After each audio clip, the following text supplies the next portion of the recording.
Mahuna ili često zvana kao boranija, plod je graha mahunara. Mahuna je vrlo zdrava i ukoliko ste u prilici, bilo bi dobro da se često nađe na popisu jela koja pripremate.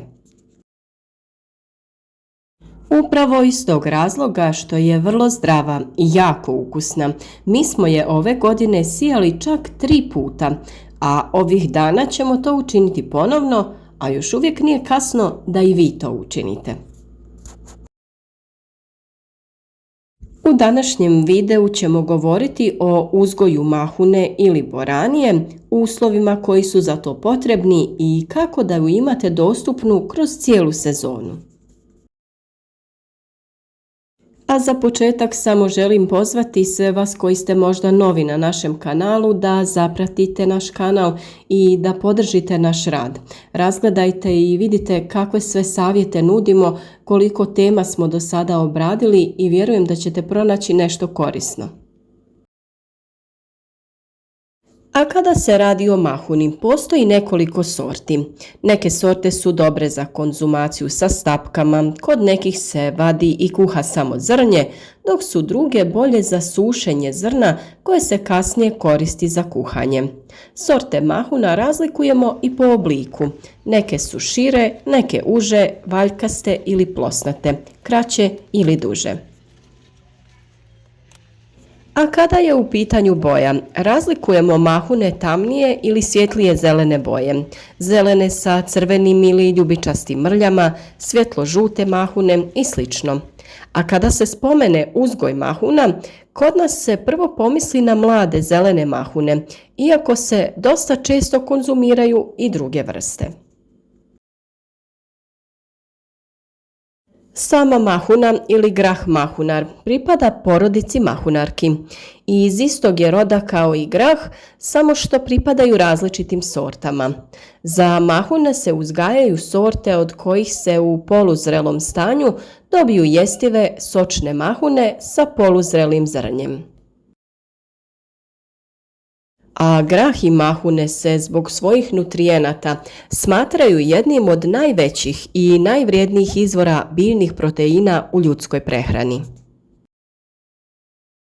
Najpoznatije mahunarke su grašak, grah, bob, leća, slanutak, kikiriki, badem, rogač, soja, pa čak i djetelina i piskavica, a razlikujemo niske i visoke sorte mahuna. Mi smo ove godine uzgajali i nisku i visoku sortu. Stabljike mahuna mogu narasti od 60 pa do 130 cm u visinu, ovisno o sorti koja se uzgaja. Cvjetovi mahune najčešće su ljubičasti ili bijeli, a karakteristike mahune i ploda u njoj također se razlikuju ovisno o sorti. Mahunarke imaju vretenast, vrlo razgranat korijen prepun sitnih korijenovih dlačica. Mahuna se u istom plodoredu uzgaja svake 4 godine, a dobri susjedi su joj paradajz i paprika, jer mahune opskrbljuju tlo dušikom koji je potreban ovim biljkama. Sadnja mahuna najranije se može obavljati krajem aprila, ali najčešće se obavlja sredinom juna. Sa pripremom tla započinje se u jesen, a obavlja se oranje na dubini od 30 cm. Za uzgoj mahuna idealna su rahla i mrvičasta tla, pH vrijednosti između 6,5 i 7,5. Na svim tlima koja su kiselija od toga treba provesti kalcifikaciju. Za gnojidbu mahuna uglavnom se koriste organska i mineralna gnojiva. Mahuna ne treba puno dušičnog gnojiva osim na početku razvoja, jer bi kao posljedicu mogli imati biljku koja ima jaku zelenu masu, a malo ili nikako plodova. Za osnovnu gnojidbu potrebno je oko 500 do 600 kg MPK gnojiva omjera 1:14:21. Prva sjetva mahuna se obavlja kada temperatura tla dosegne 10 stepeni, u proljeće ili rano ljeto, ovisno o tome radi li se o mediteranskoj ili kontinentalnoj klimi. Sjeme mahuna sije se u kućice na razmak od oko 30 cm, dok bi među redovima trebalo biti 50 cm razmaka. Naravno, vi možete ići i na cik-cak metodu, tako što ćete raditi različite razmake između dva reda. Dubina sjetve je 5 cm, a u svaku kućicu stavljamo najmanje 2, a najviše 5 zrna. Nakon rane sjetve preporučuje se prekriti zemlju mekom tkaninom kako bi bila zaštićena od neplaniranih hladnoća, a tako će se ujedno zaštititi i prve mlade biljke. A metoda koju mi najčešće koristimo jeste malčiranje, to jest dodavanje nekog prirodnog materijala. Mi smo ovaj put koristili slamu. Za uspješan uzgoj mahuna potrebno je dosta topline.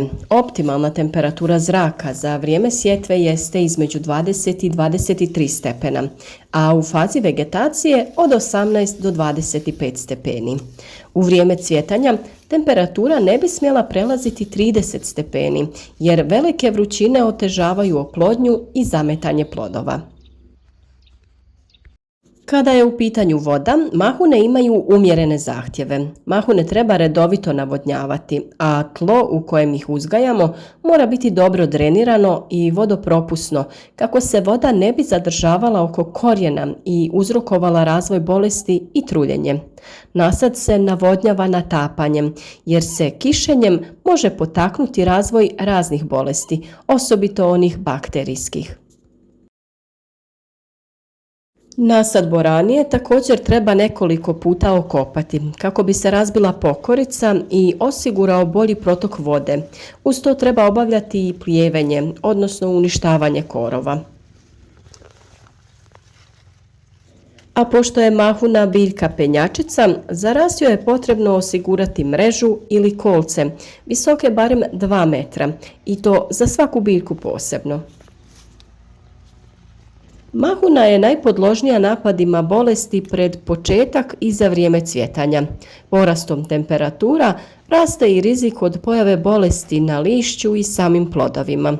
Bolesti koje napadaju mahune su smeđa pjegavost i hrđa. Od nametnika se mogu pojaviti lisne uši i grahov žižak, a ponekad postoji rizik i od najezde grinja. A s obzirom na to da se mahune razvijaju tokom visokih temperatura, za zaštitu od gljivičnih oboljenja ne smiju se koristiti bakreni fungicidi. Biljkama se pomaže primjenom hranjiva koja sadrže aminokiseline, i to preventivno, kako bi biljka sama ojačala i mogla se braniti od napada bolesti. S obzirom da su vrlo visoke temperature, najprikladnije se činilo postaviti malč oko mahuna. Mi smo stavili slamu u jednom tankom sloju i tako smo zadržali vlagu oko biljaka, te su one vrlo brzo napredovale. Ove godine malčiranje je bilo ključno u uzgoju mahuna i upravo zato smo se odvažili da čak 3 puta posijemo ovu biljku. Najbolje su nam se pokazale niske sorte mahuna ove godine jer su one malo otpornije na ove visoke temperature. A što se tiče visokih sorti, one su pustile samo zelenu masu, a cvijet je izostao. Naravno, nedostatak cvjetanja mahuna, to jest boranije, je posebna tema i o tome slijedi video u narednim danima. Ukoliko ste i vi imali taj problem ove godine pri uzgoju visoke boranije, ostanite s nama i pratite videe koje objavljujemo u narednim danima. Jednostavan trik kako bi kroz cijelu sezonu brali svježe mahune, to jest boraniju, jeste da ju sijete u različitim terminima. Mi smo već nakon 20 dana od prve sjetve ponovno posijali boraniju. Vrlo je bitno da joj pružite dovoljno vode, da stavite malč oko biljaka kako bi one neprestano imale izvor vlage, te da ju zaštitite od sunca. Ukoliko ste u mogućnosti da posijete boraniju i za neke druge malo višlje biljke ili da postavite neku zasjenu. Na taj način ćete sebi osigurati da vam boranija stalno cvjetaje, jer visoke temperature za to nisu pogodne. Nakon što smo sa prvih biljaka pobrali plodove, ove druge su već krenule sa cvjetanjem. Naravno, još uvijek nije kasno da posijete ponovno sjeme boranije, tako da ćemo mi ovih dana posijati još jedan ciklus. Nakon što smo pobrali 3 ciklusa boranije, nadamo se da će i taj 4. stići prije zahlađenja i mrazeva. Berba mahuna obavlja se onda kada su mahune tehnološki zrele, a stupanj zrelosti određuje se prema razvijenosti zrna unutar mahune. Najčešće je to vrijeme od 50 do 70 dana nakon sjetve. Mahune su jako zdrava namirnica i sadrže vrlo malo kalorija, malu količinu masti i niti malo kolesterola. S druge strane sadrže veliki postotak vitamina, minerala i vlakana. O svim dobrobitima ove biljke naravno biti će poseban video jer one zaslužuju posebnu pažnju. Vjerujem da su ovo sve razlozi da ih uvrstite u vašu prehranu i da ih kroz cijelu sezonu uzgajate upravo u vašem vrtu.